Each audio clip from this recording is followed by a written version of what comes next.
Cette vidéo, elle va traiter de mon parcours de transition à moi, c'est-à-dire pas genre en mode instruction, la transition hormonale pour les nuls quoi. Non, vraiment, je vais parler de ma transition, c'est-à-dire que au final, je parle pas que du parcours pour avoir androtardile, etc. et commencer les piqûres en intramusculaire. Je parle aussi de mon coming out à mes grands-parents qui n'étaient pas au courant. Je parle aussi, c'est ça, de mon changement de prénom. Enfin, je parle vraiment de tout. Je vois pas pourquoi moi, du haut de mes 18 ans, je pourrais aider les gens. Mais plus en mode... pour peut-être que des personnes qui sont pas forcément comme moi, mais qui se reconnaissent dans ce que je dis, dans ce que je raconte, et ben vous puissiez avoir quelqu'un qui porte leur voix quoi. Je pense que c'est le genre de vidéo qui peut-être pas moi m'aurait aidé, mais au moins j'aurais eu l'impression d'avoir plus je sais pas en fait, hein, voilà, me faites pas chier, j'ai envie de faire ces vidéos, je l'ai fait, et c'était pour dire que c'était personnel, c'était mon parcours à moi, et ma transition elle passe pas que par la prise de testostérone, genre. Elle passe aussi par grandir et maturer, être plus mature et affronter ses peurs au final. Parce que personne trans, peur des aiguilles, androtardile ça se met par où? Par les aiguilles dans le huc. Donc voilà, rien que ça. Déjà. Et voilà. Hello mes stars!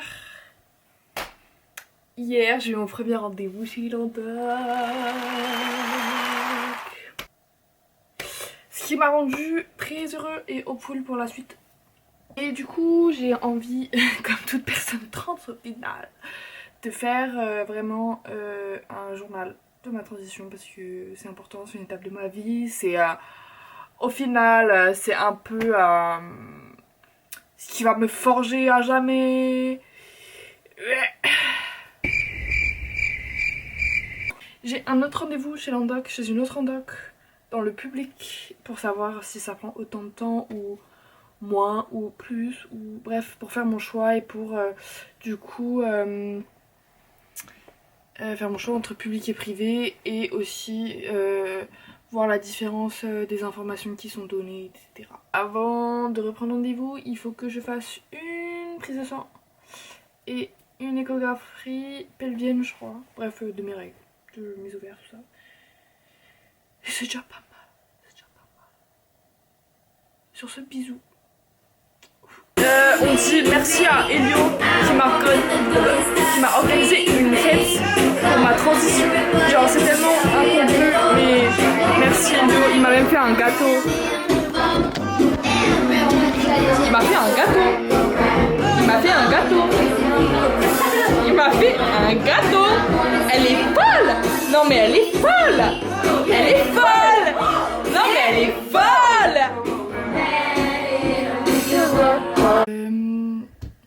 J'avais pris un rendez-vous dans le public et dans le privé, je fais deux endocs différentes.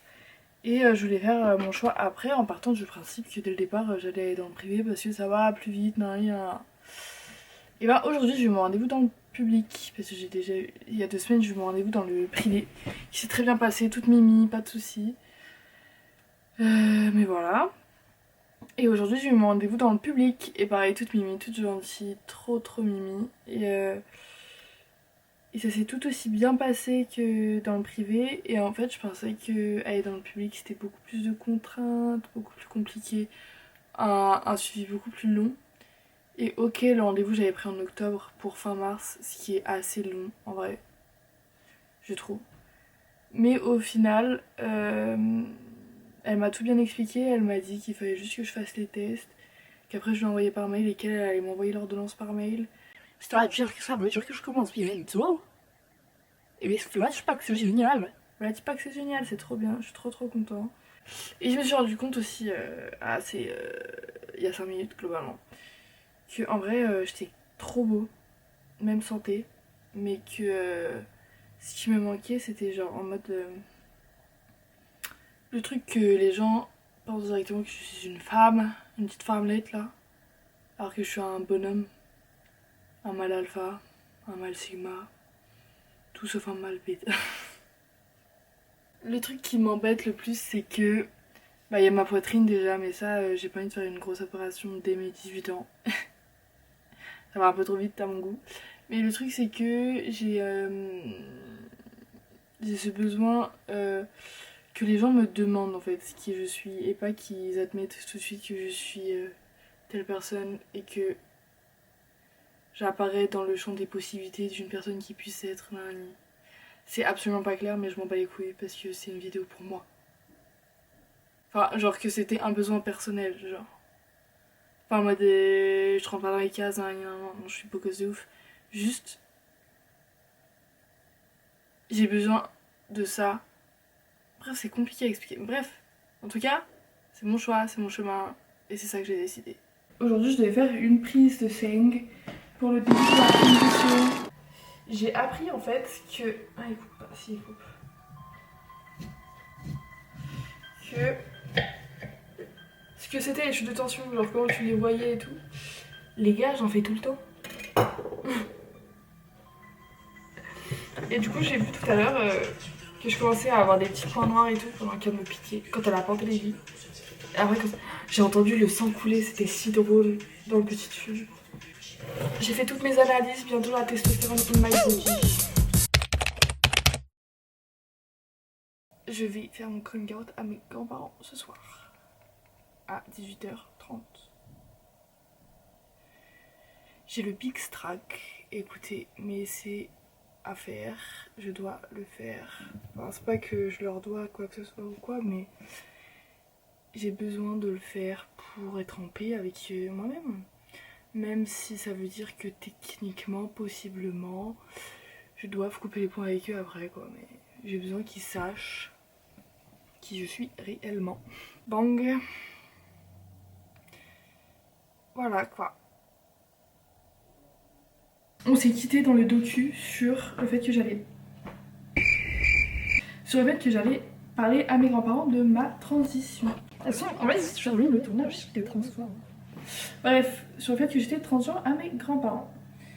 Et ben bizarrement tout s'est bien passé.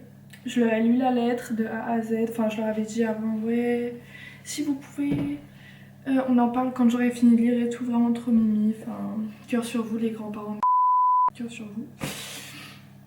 Il y a eu ça s'est super bien passé, bref. Mon grand-père, pour le coup, il a pas trop parlé pendant tout ce moment-là parce que il était un peu, pas choqué, bah si choqué, genre il s'attendait pas à cette nouvelle, bref. Pas de hate, hein, vraiment trop mimi. Et j'ai reçu un mail 2 semaines, pas 2 semaines, 2 jours après.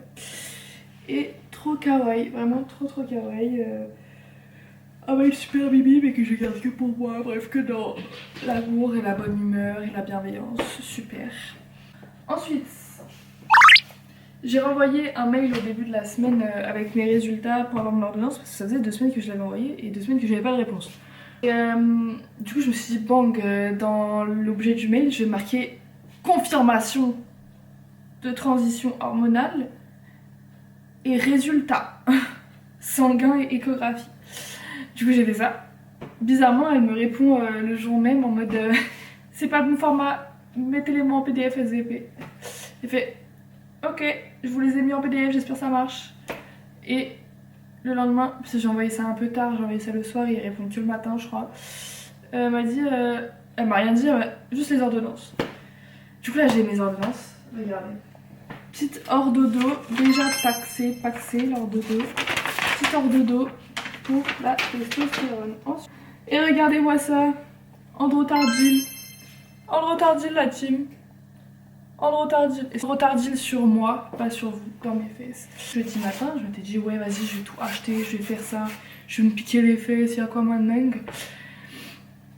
Parce que pendant un court instant, en plus... C'est mon chat. Un court instant, j'avais oublié mais complètement que je suis limite phobique des aiguilles. J'ai peur de faire... Prise de sang maintenant ça va en vrai parce que j'en ai fait une il y a 3 semaines, ça s'est bien passé. Piercing ça va parce que je vois pas. Mais dès que j'y pense un peu trop, genre et genre petite baisse de tension et tout. Du coup, c'est là. Ouais, vous voulez savoir? J'ai regardé une vidéo tuto sur YouTube sur comment se piquer avec de la testostérone. J'ai vu le gars dans sa cuisse, il a fait genre limite comme ça, enfin pas aussi fort, mais bref, il a planté. L'aiguille, elle faisait cette taille, je pense. Il a rentré tout ça dans sa jambe, tout ça. En tant qu'aiguillophobe, c'était très dur à regarder et je me suis dit, il y a tout ça lui qui va rentrer dans mon corps, moi. J'ai rendez-vous avec mon infirmière à 17h30. C'est fou. Ça, c'est le premier jour du reste de ma vie, genre. Est-ce que vous vous rendez compte? Le premier jour du reste de ma vie. Yo! Ça fait super longtemps, je suis perturbée, carrément. La dernière fois que j'ai fait une vidéo pour le docu, c'était il y a maintenant 2 mois. Ça fait maintenant 2 mois que je suis sous testostérone. La peur des aiguilles, les gars, plus de peur. Déjà, ah bah oui, c'est ça, c'est pour ça que je voulais ressortir la cam. La team, au bout de 2 mois sous testostérone, je peux enfin me piquer seule. Je l'ai fait et j'ai pas fait de crise de panique alors que de base, genre vraiment là, des aiguilles. Donc du coup, ça c'est trop bien. Évidemment, au bout de 2 mois, il n'y a pas beaucoup de changements. À part la libido on fire, la team. Genre, s'il y en a qui me regardent et qui vont ou veulent commencer leur transition hormonale par la testostérone en tout cas, passer d'œstrogène à testostérone, vous allez voir le changement. Je ne rigole pas, le changement is big. It's big. Et sinon, corporellement parlant, pour l'instant, je ressens rien qui a changé. Mais ça m'a vachement aidé dans la prise de confiance en moi. Genre, je me sens slay, pas tous les jours évidemment, comme tout le monde, mais genre vraiment au premier degré, genre.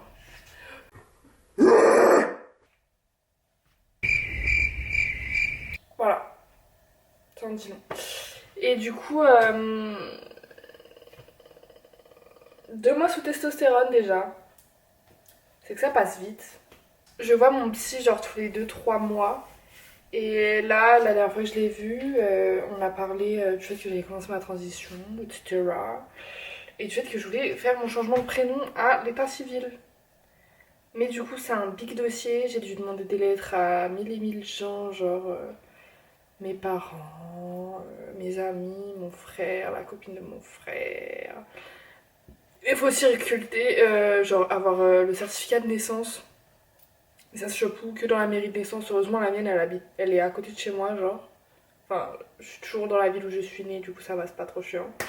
Et il faut aussi attestation de logement, nanani, nanana, nanana, nanana. Bref, c'est un énorme dossier. Et j'ai commencé à le construire il y a 2-3 semaines. D'abord. Ça prend du temps, sa mère. Mais du coup, j'espère pouvoir le rendre à la mairie demain et qu'il soit accepté du premier coup. Parce que ça me ferait chier sinon. J'ai une lettre de mon psy techniquement, du coup ça devrait le faire.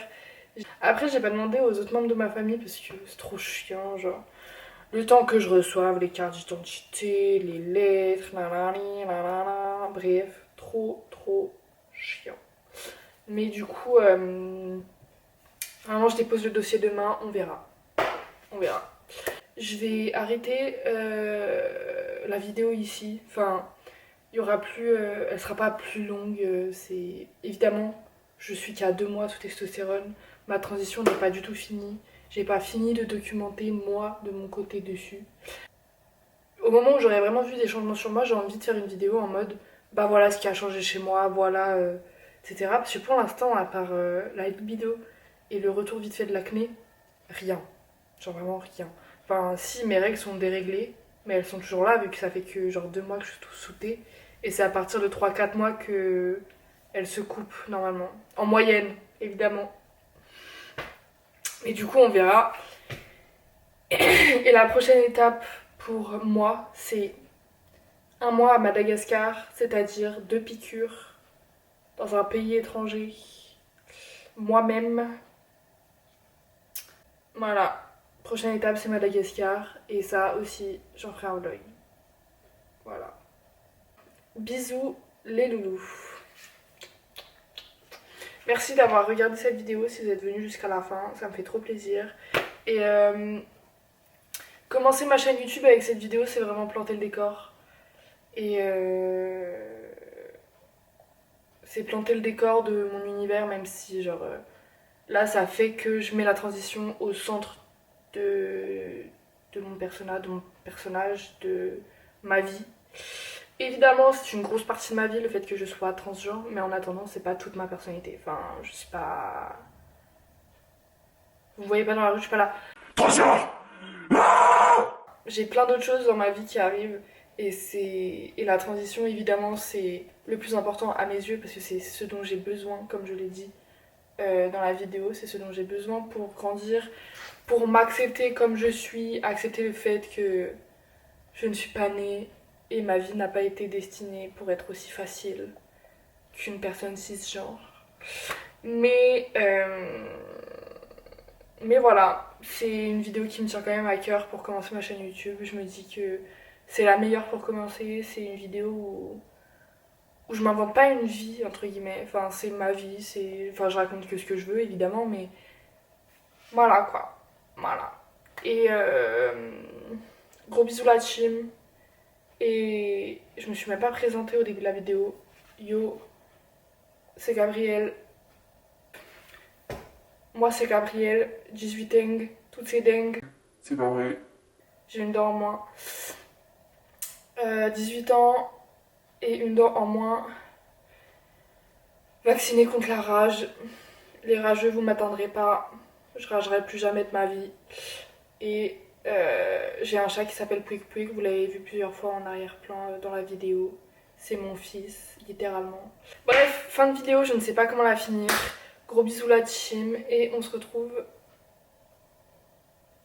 un jour peut-être, je sais pas.